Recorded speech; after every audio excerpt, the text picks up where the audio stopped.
Você sabia que até 75% dos profissionais de saúde relatam que já desenvolveram burnout de moderado a grave?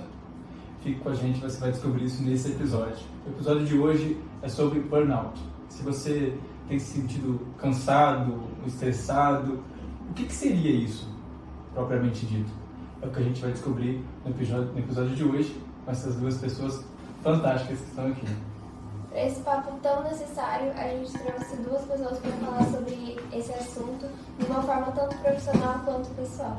Pode se apresentar um pouquinho, doutora Flávia? Meu nome é Flávia Sano, eu sou psiquiatra há mais de 20 anos, sou cofundadora da Clínica Ethos, uma clínica de saúde mental e bem-estar, sou coordenadora da Liga de Psiquiatria, que é o ligante, o Kevin, da Liga de Psiquiatria desde 2020, então esse é o 6º ano.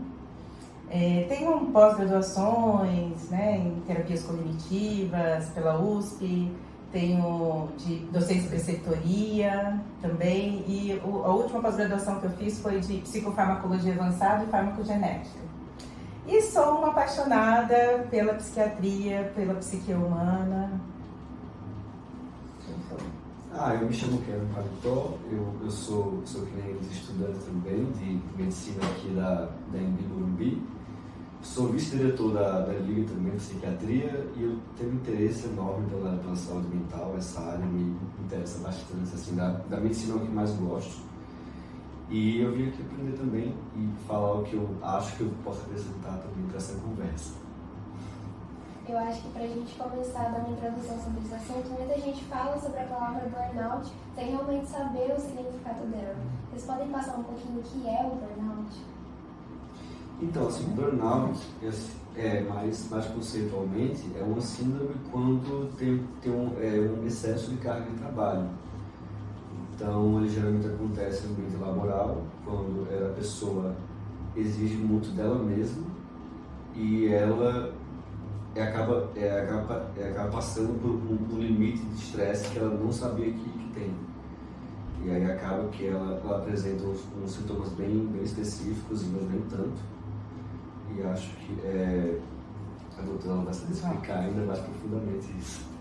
Tem 3 núcleos importantes em relação ao burnout. Que é o principal, que é o esgotamento, a sensação de esgotamento físico e mental, que a pessoa apresenta. Um segundo é o que a gente chama de despersonalização, cinismo, é quando a pessoa se desconecta do ambiente de trabalho dela. Ela já não tem mais interesse, ela já se sente mais distanciada efetivamente do ambiente de trabalho. E um outro ponto é quando a pessoa, que é o pior de todos, começa a duvidar da própria capacidade dela, da capacidade do próprio desempenho, se ela nasceu para isso, se faz sentido ela trabalhar com isso. Então, esses 3 núcleos é o que normalmente são os mais importantes. Mas também o burnout pode levar a muitos problemas físicos, dor de cabeça, insônia, problemas de memória, de cognição, somatização, a pessoa pode ter epigastralgia, muitas questões físicas também, levando o burnout. E como o Kevin falou, um fenômeno ocupacional. Então, assim, normalmente a causa é o ambiente de trabalho. Começou por lá.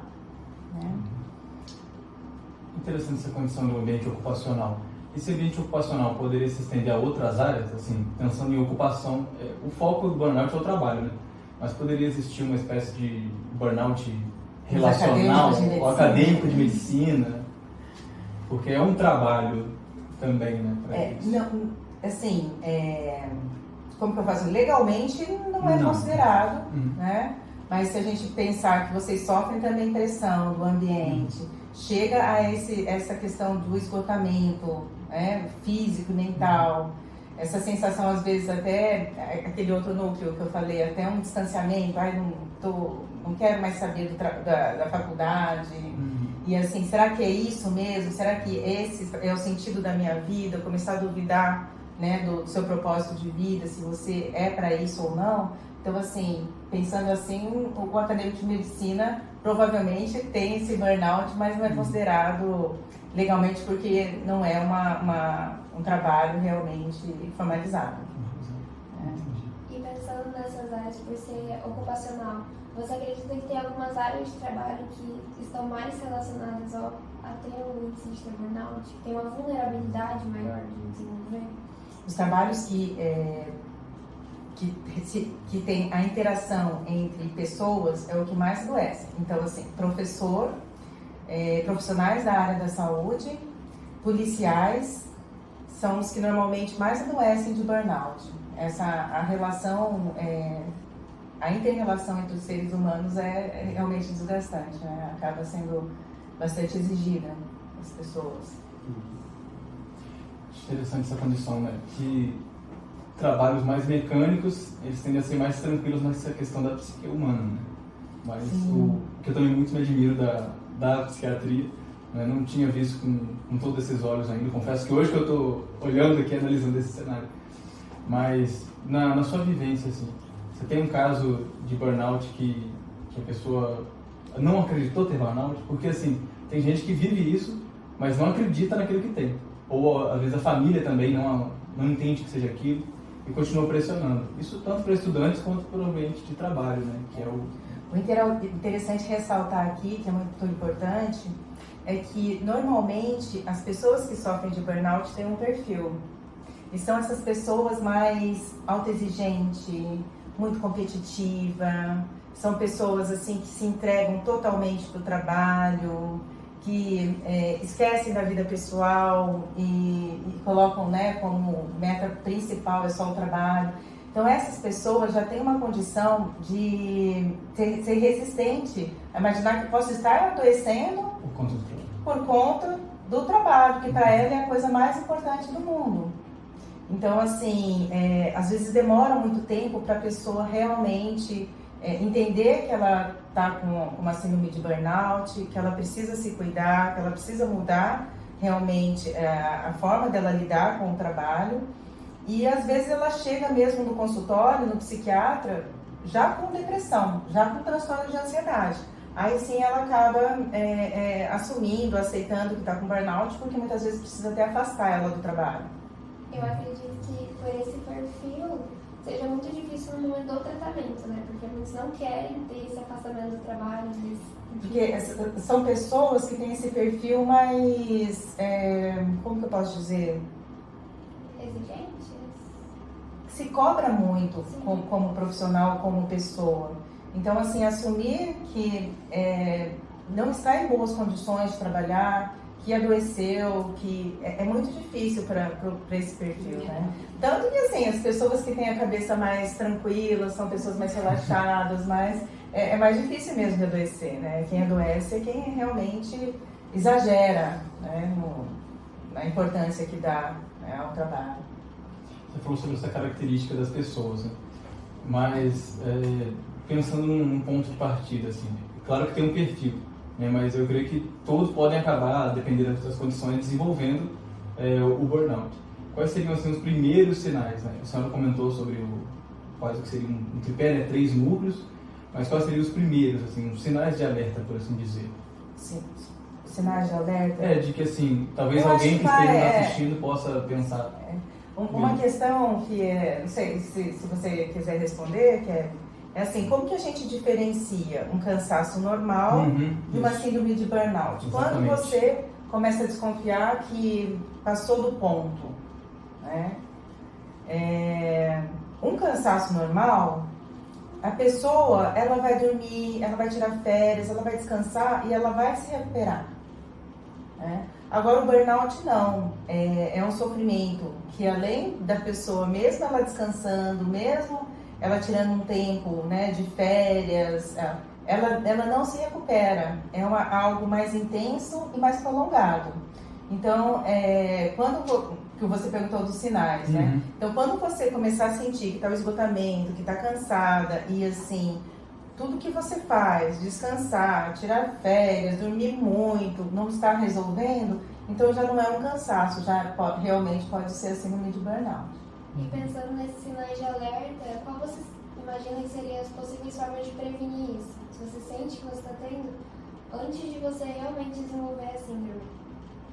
Sim, entender por que você está assim. Então, primeiro entender a causa. Então é no trabalho, estou com uma sobrecarga de trabalho. Não estou conseguindo separar a vida pessoal da profissional. Quando eu chego em casa, eu ainda continuo trabalhando, ligando para alguém, abrindo e-mail. Ou eu não estou dormindo por causa do trabalho, eu fico pensando o tempo todo no trabalho. Então, assim, primeiro descobrir a causa. É um conflito que eu tenho com os colegas do meu trabalho. É a minha chefe que está pressionando demais. Eu sinto, estou muito estressado. É entender. Aí, ver se dá para resolver esse problema. Né? Dando para resolver esse problema, se for algo externo, por isso que a gente está falando, existem dois aspectos.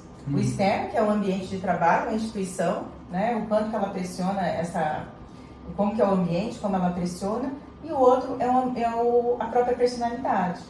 Então, assim, a psicoterapia, ela é fundamental, né, para a pessoa perceber, né, que ela está numa relação muito abusiva com o trabalho, ela entender isso, ela entender os limites dela, ela aprender a colocar um não e principalmente ela flexibilizar um pouquinho esse jeito, às vezes também muito obsessivo de ser, né? De ser perfeita, de ser muito autoexigente, de ser muito competitiva. Então esses aspectos ela pode ir melhorando na psicoterapia. Eu li isso recentemente, um artigo que ele dizia que jovens que são assim, uma família muito rígida tem uma chance maior de ter burnout quando forem mais velhos. E acho que essa rigidez comportamental ela pode influenciar também. É bem interessante, né? Porque, sabe, isso desde pequeno já está sendo inculcado ali na cabeça da pessoa, né? De que ela precisa ser daquela forma. Não existe espaço muito para flexibilidade. Ou ela é aquilo, ou ela fracassou. A gente vê isso em muitas culturas. Você pega a cultura coreana ou a cultura japonesa, eu estava vendo um documentário sobre isso, eles são muito exigidos. Né? Sim. Lá eles têm, não entra no caso aqui, mas lá eles têm... Entra também. Eles têm os idols, que eles falam, né? Pelo menos na Coreia, pessoas que eles têm o K-pop hoje, né? Que eles querem ser os melhores. E desde pequeno eles já treinam para isso. E se eles não conseguem a perfeição, aí não vale para eles. E eu acho que na relação do burnout está muito relacionado ao autoconhecimento, né? Você saber respeitar seus limites, até onde você pode ir, quando você está ultrapassando. E o que de mim está fazendo adoecer, né? O que eu posso estar melhorando. Mas outro aspecto também é melhorar o estilo de vida, então dormir bem, se alimentar bem, fazer atividade física, né? Hoje se preconiza todos os dias pelo menos meia hora. Então, assim, melhorar, né? Aumentar a interação, estímulos relacionados à vida pessoal, prazeres, então, um hobby, sair mais com os amigos, socializar mais. Então, assim, trazer outras formas de prazer sem ser só o trabalho. E pensando nesse tema, qual que é a importância da gente estar aqui hoje discutindo sobre ele?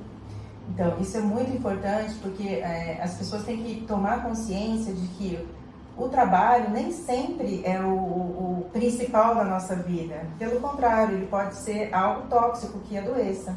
Então, assim, hoje a cultura que se vive é que o legal é ser workaholic, o legal é trabalhar muito, o legal, a pessoa que é bem sucedida na vida é aquela que nem dorme. Eu tenho pacientes que tinham essa ideia que dormir era perda de tempo e aí acabaram adoecendo muito. Então, assim, essa cultura ela tem que ser quebrada, essa ideia.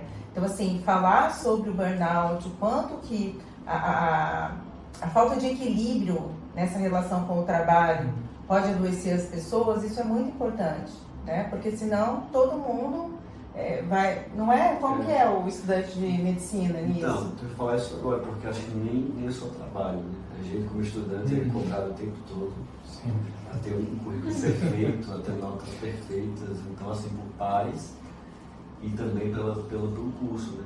Então, assim, a gente quer ser bem visto, quer construir uma carreira. Mas a que custa essa carreira?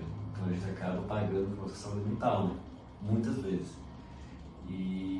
por falta de tempo, maturidade, a gente não percebe que está usando a nossa saúde e vida como moeda de troca para ter um futuro brilhante. É porque você pega, por exemplo, eu vou tirar um tempo para fazer um exercício.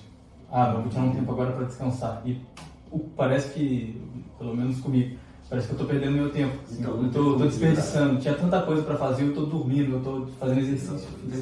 E a competitividade, assim, extrema, né? Porque para passar na residência, hoje em dia, é bem difícil, né? Está muito disputado. Nossa. Eu atendo bastante pacientes, né? Estudantes de medicina. E uma das coisas que eu acho muito diferente da minha fase com a fase de vocês é que vocês não fazem muita amizade entre vocês, né? Quando eu fazia a faculdade não era só para a gente aprender, mas principalmente era a fase da farra da vida, onde a gente ia ter essa explosão também de noitada, de amizade, de um dormir na casa do outro, de se conhecer mesmo. E aí, quando eu tive a primeira paciente que falou que não tinha feito amigas na faculdade, eu achei que era um problema dela.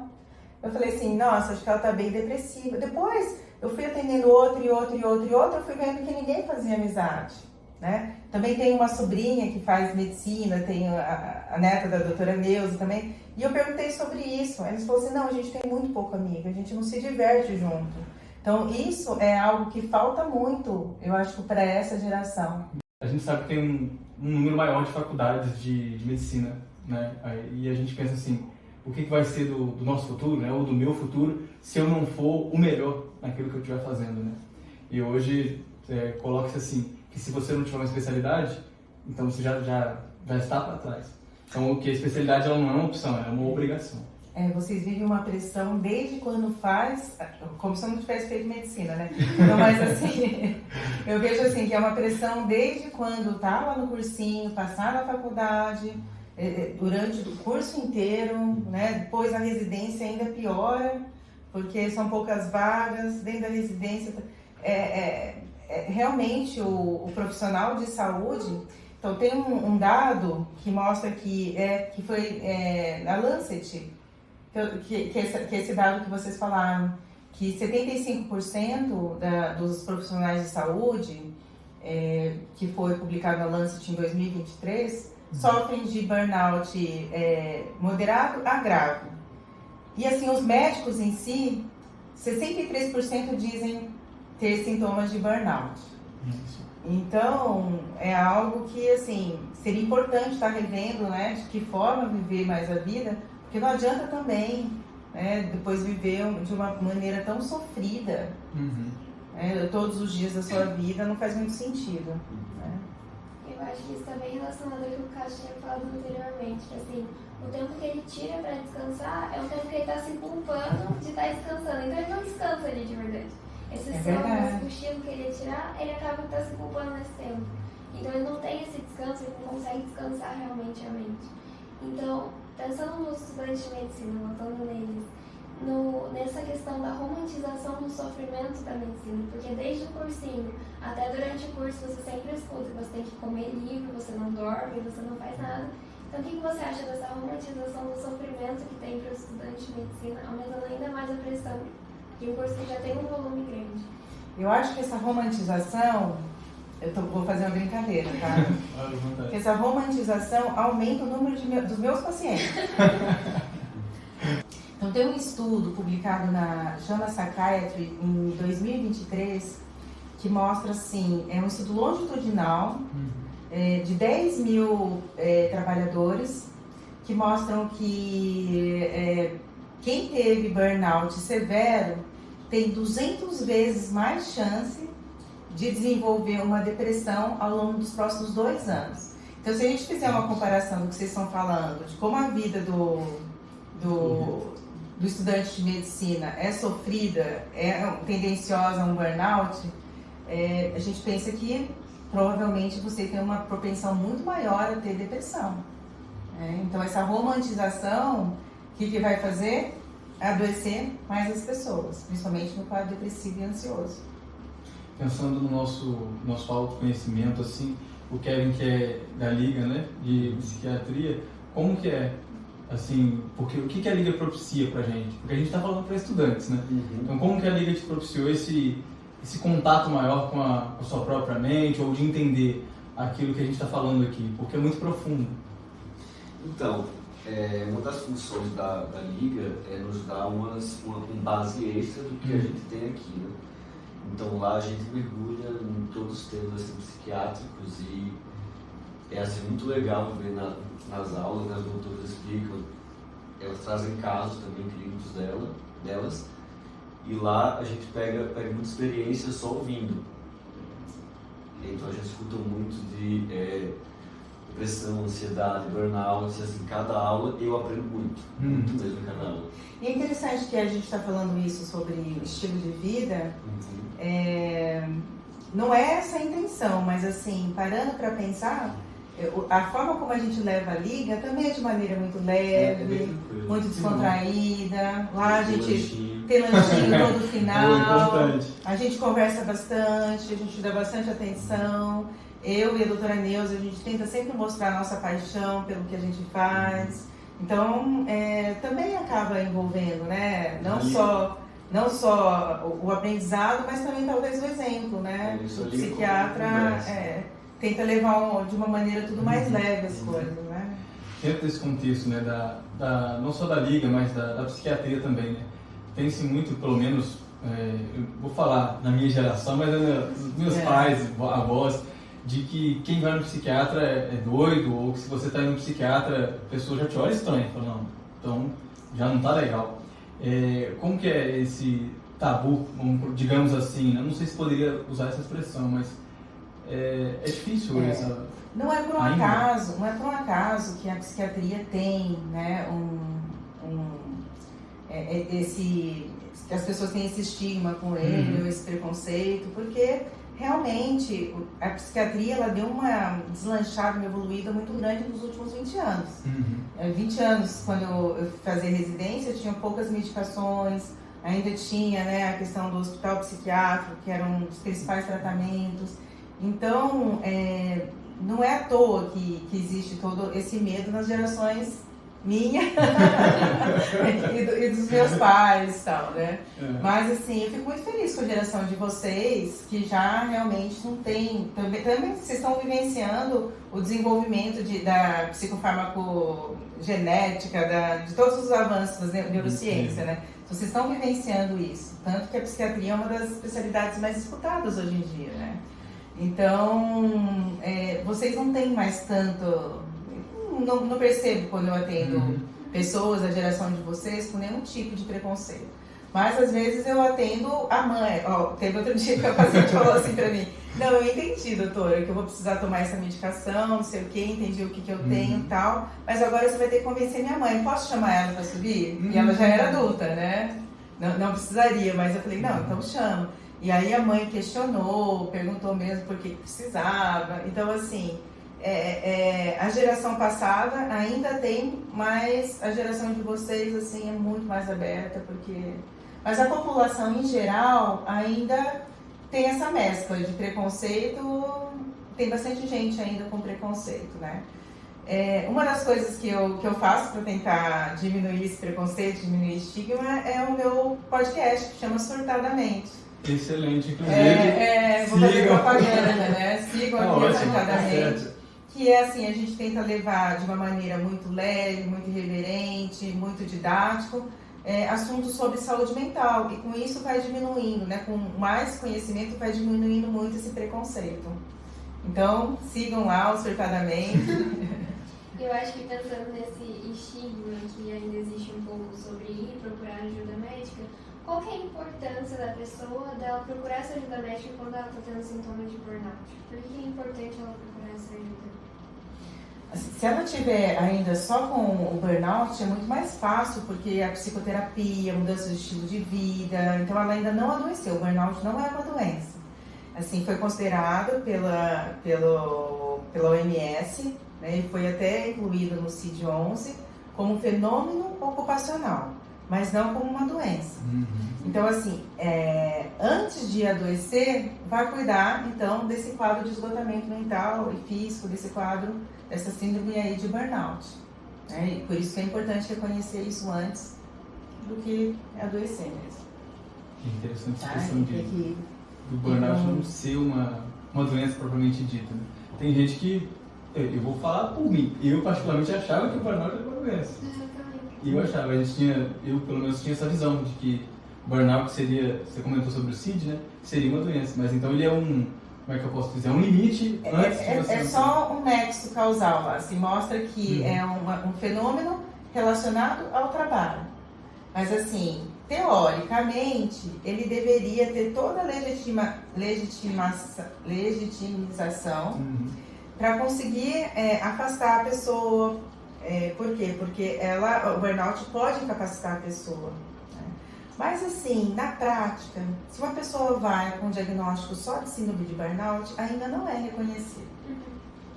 Sabe? Então assim, normalmente a gente consegue afastar o paciente com síndrome de burnout quando está associado a um outro quadro, depressão, ansiedade. Mas teoricamente deveria também ter todo esse respaldo de lei legítimo, né? De legislação, de poder afastar, incapacitar, não necessariamente ter que adoecer para isso, mas... E o que vocês podem trazer pra gente, como profissional, como estudante de medicina, de dicas práticas? Talvez algum aplicativo, algum hobby, que vocês acham que ajude essa rotina intensa que a gente tem? E aí? Chegou. Eu como estudante, assim, pelo menos o que funciona para mim, eu tento passar um bom tempo ao ar livre. Então, assim, contato com verde, com natureza, também fazer alguns hobbies, o sol também ajuda muito. Hobbies, por exemplo, você cultivar um hobby ajuda muito e principalmente manter relações boas, um pouco com família e com amigos também. Eu acredito bastante na psicoterapia. Acho que todo estudante de medicina deveria fazer psicoterapia. Você faz, não tem que fazer, né? Porque autoconhecimento, formas, né, de como lidar com esse estresse, com essa pressão que é o estudo, ter mais consciência de tudo que faz e como faz, isso é super importante. Mas eu sempre falo que, assim, se a gente for pensar na questão de estilo de vida, primordial mesmo é sono. Sono é mais importante até do que atividade física. Então não vai ficar até de madrugada estudando, achando que você está tendo vantagem com isso, que pelo contrário. O cérebro, ele é super importante quando ele dorme também, porque ele consolida a memória, ele tem, vocês são estudantes de medicina, né? Mas assim, tem toda uma regulação hormonal, regulação emocional, durante o sono isso é fundamental. Então assim, durmam bastante, o quanto for necessário, né? Dentro, agora partindo um pouco para a sua especialidade, para a sua rotina, para o seu dia a dia, tem algum caso que marcou a sua história, assim, como profissional? Ou vários casos? De síndrome de burnout? Vários casos. Mas, assim, existem alguns casos bem graves. Eu tenho um paciente que ele está afastado até hoje. Olha, para falar a verdade, quando tem uma síndrome de burnout que a gente considera mais grave e severa, dificilmente ela consegue voltar para o mesmo trabalho. E gera uma ojeriza na pessoa, um desgaste tão grande que parece mais um trauma do que só um burnout, sabe? E todos que tiveram assim mais grave não conseguiram. Aí eu tive um que ele tinha uma dificuldade até de deglutição no trabalho. Ele ficava tão estressado no trabalho que ele começou a emagrecer muito porque ele não conseguia comer no horário do trabalho comidas sólidas. Ele achava que ele ia engasgar e que ele ia morrer, aí ele começou a levar sua sopa. Depois das sopas ele também começou a ficar, não conseguia comer. Sim, tá afastado até hoje. Eu tenho história de policial do Rio de Janeiro. Você imagina o estresse. Esse aí acabou sendo, como que chama quando o policial não afastado, não é nem exonerado também, porque ele foi reformado. Esse, assim, o grau de burnout dele foi tão grave que ele acabou sendo reformado agora no final do ano. Tem professores também universitários, que também, assim, é muito desgastante. que também não conseguiu voltar à mesma instituição, teve que ser transferido para outra, porque no caso dela não foi o fato de lecionar, foi a dificuldade com a liderança. Sim. É uma perseguição que ela sofria, então ela teve que mudar de instituição. Sim, se a gente for lembrando, tem vários casos assim, mas assim, quando é um caso mais grave, realmente o burnout, ele que destrói, pelo menos aquele trabalho que ela está naquele momento. É muito difícil ela conseguir voltar para o mesmo lugar. Se destrói o trabalho, então, teoricamente, nós, enquanto estudantes, tem a possibilidade de destruir a possível profissão, no caso, né? Pensando no... Você disse que já fez... Os médicos sofrem muito síndrome de burnout. Então, assim, no caso, quando eu falo deles não conseguirem voltar para o mesmo lugar, o médico seria, ele dá plantão dessa forma naquele hospital. Talvez não seria a profissão mais, como um todo, mas aquela condição específica. Aquela condição específica que gerou esse esgotamento acaba sendo algo que ele não consegue mais nem pensar em fazer. E aos recém-formados, eu tenho muita síndrome de burnout com recém-formados, que começam a trabalhar no pronto atendimento, é muito estressante para o recém-formado. E ao mesmo tempo que ele tem que estar dando plantão porque não passou na residência, ele tem que estudar e fazer plantão. Então, assim, nossa, é uma fase também bem complicada. Eu falo assim, como estudante do primeiro semestre de medicina, ainda acabei de chegar, mas costuma ser ver seus colegas com bastante caso, uma pressão muito grande entre eles. Olha, eu não posso citar nomes, né? Mas... Nossa, na minha turma... Quantos por cento faz tratamento psiquiátrico? Ixi. Bastante, né? São duas pessoas que eles tomam remédio controlado e fazem terapia. Então, assim, o índice é alto. Então, assim, quanto mais você sobe nas turmas, né, nos semestres, mais alto isso aumenta. Então, e vocês têm vergonha entre vocês de falar que faz tratamento psiquiátrico? Não. Não, né? Não. Nós falamos uma boa que faz, que toma tal remédio. Na minha fase, quando eu me formei, os próprios médicos, as outras especialidades, tinham vergonha de falar pro paciente procurar um psiquiatra. Olha pra você ver o tamanho. O tamanho do preconceito. Você tá chamando de louco, né? Não, ele vai achar que eu tô chamando de louco, não posso encaminhar. E assim, dificilmente o próprio colega, se a gente está falando que os profissionais da área da saúde adoecem muito, eles não procuram um psiquiatra também, assim, é muito resistente. Então, assim, eu acho que a sua geração vai ser diferente, mas a minha, nossos próprios colegas mesmo tinham muita resistência. Não, é ótimo. E falavam muito mal da especialidade, sabe? Vai fazer psiquiatria, como se fosse. Psiquiatra nem médico, é um doido. Vai fazer psiquiatria, vai pra lá. Não, mas é muito bom que a nossa geração vem ter uma mente muito mais aberta para esse âmbito agora. Até as faculdades de psicologia e tudo mais vem crescendo mais. Sim, o segundo curso mais concorrido, né? Psicologia. Sim, mas as notas de aceitação muito maior.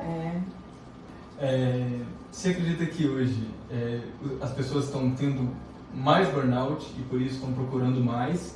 Ou um somatório? Assim, eu digo assim, porque tem muito isso na questão do autismo, por exemplo. Não é o caso aqui, mas essa dúvida de está aumentando o diagnóstico porque eles estão captando mais ou porque está aumentando a quantidade de pessoas com esse quadro? O burnout, diferente das doenças psiquiátricas, está mais relacionado ao ambiente e à personalidade da pessoa. Então eu acho que as pessoas estão adoecendo mais hoje. Eu acho que o ambiente tem pressionado mais, como vocês estavam falando, de alunos. Tem muito mais faculdade de medicina, é muito mais competitivo. Hoje, assim, a tecnologia também, eu acho que aumentou muito a demanda, né, de trabalho. Mulher faz muita coisa ao mesmo tempo, homem também.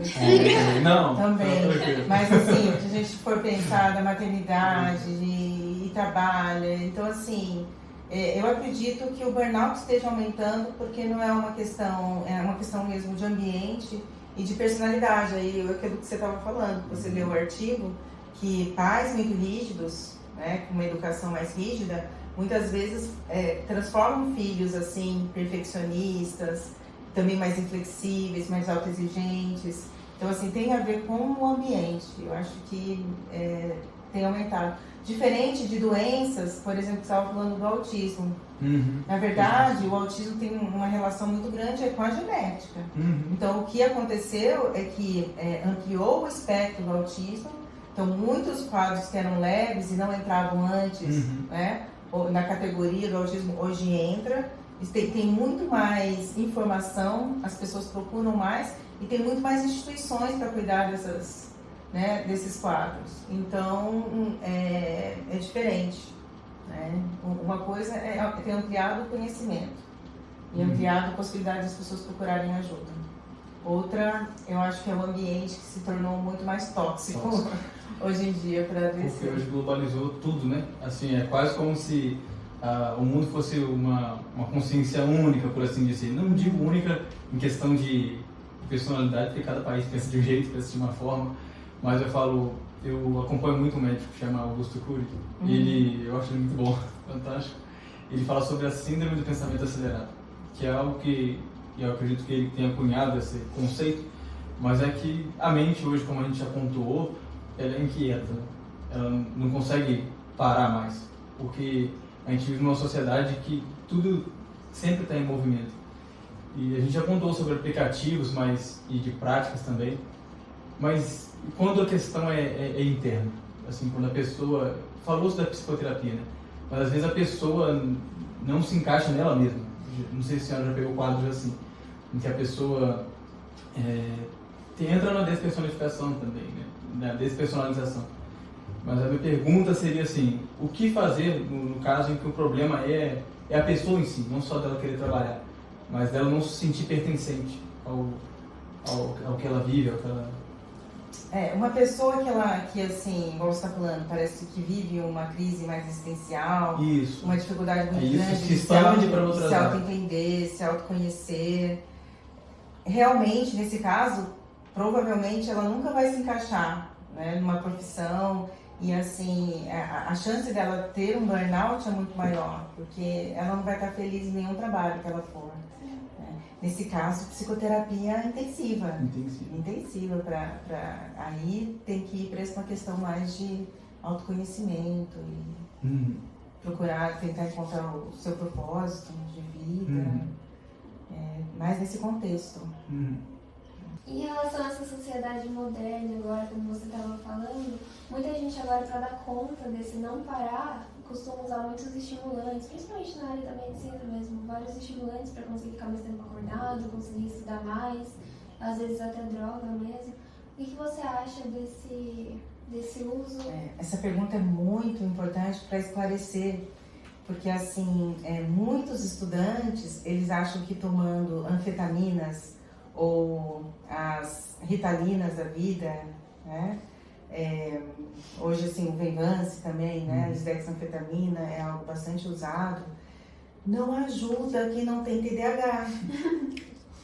Então assim, se te ajudou muito, vai procurar um tratamento, porque provavelmente você tem TDAH. O que ajuda é tirar o sono e deixar a pessoa energizada. Só que ela vai ficar, às vezes, muito pior, porque imagina uma energia assim, você não consegue dormir, mas em relação à concentração, se você não tiver TDAH, não vai te ajudar em nada. Só que outra coisa que o burnout também pode levar como uma consequência negativa é realmente o uso de droga. Então, assim, a cocaína para tentar estimular a mente, ativar, ou né, o cannabis para relaxar, ou abuso de álcool, realmente o índice também de estudantes de medicina e de profissionais de saúde que usam drogas entorpecentes e muitas coisas, né, que prejudicam a saúde é muito grande. Tá? Mas é importante saber que não adianta você ficar tomando estimulante cerebral se você não tem TDAH, não vai resolver em nada, você só vai ficar sem dormir. Se for o caso assim, eu não posso dormir porque eu preciso ficar estudando, talvez faça algum sentido, mas pode te deixar muito mais agitado e ansioso. Fora pior no outro dia, né? Pode pior no outro dia, porque vai acabar o efeito, acaba o efeito. Aí tem um rebote de você tá muito cansado. E tem gente que toma mais ainda, né? Acabou o efeito, aí toma mais, toma outra. Pode causar dependência também, né? Bom, partindo agora pro final do episódio, a gente agradece muito a participação de vocês. Tá? Como a doutora já pontuou, ela já tem surtadamente um podcast, muito importante esse podcast. E o nosso amigo Kevin, ele também é escritor, né, Kevin? Quais são os seus livros? Fala pra gente. Então, eu não sabia que tinha que fazer esse marketing agora, mas eu Não tem problema. Eu escrevi 2 livros, isso foi em 2009, acho que há 4 anos atrás. Eu comecei a escrever na pandemia, para não ficar doido. Tá certo. Foi um livro só, mas ficou tão grande que eu tive que dividir em 2 partes, né? Então são 2 livros, acho que 300 páginas cada um. É o que? Romance? Não, é mais ficção científica e distopia. Aí, o título deles são As 15 Armas, aí tem a parte 1 e a parte 2, e eu estou já escrevendo o segundo livro, que vem acho que no Halloween desse ano. Olha aí. É mais mudado. Caso você goste de ler, por favor, Instagram, Kevin Top, só me lá. Esse é o segredo do Kevin. Tá vendo? É uma terapia, né? Exatamente. A gente deixa aqui o nosso muito obrigada, né, por vocês terem participado, compartilhado a experiência. Vocês têm mais algum recado da KM? Eu agradeço muito o convite de vocês, espero ter contribuído aí com as informações. Muito. Tá? E para me seguir no meu Instagram também, Claro. @doutora Flávia Sano. Sigam lá, um profissional extremamente competente. Eu não tenho uma vírgula para falar. E nós agradecemos a todos do podcast. A gente vai colocar o Instagram. E se inscreva na Liga de Psiquiatria também. E na Liga de Psiquiatria. Se você for daqui da uma, se inscreva na Liga de Psiquiatria. Eu mesmo fiquei interessado na Liga de Psiquiatria, eu confesso.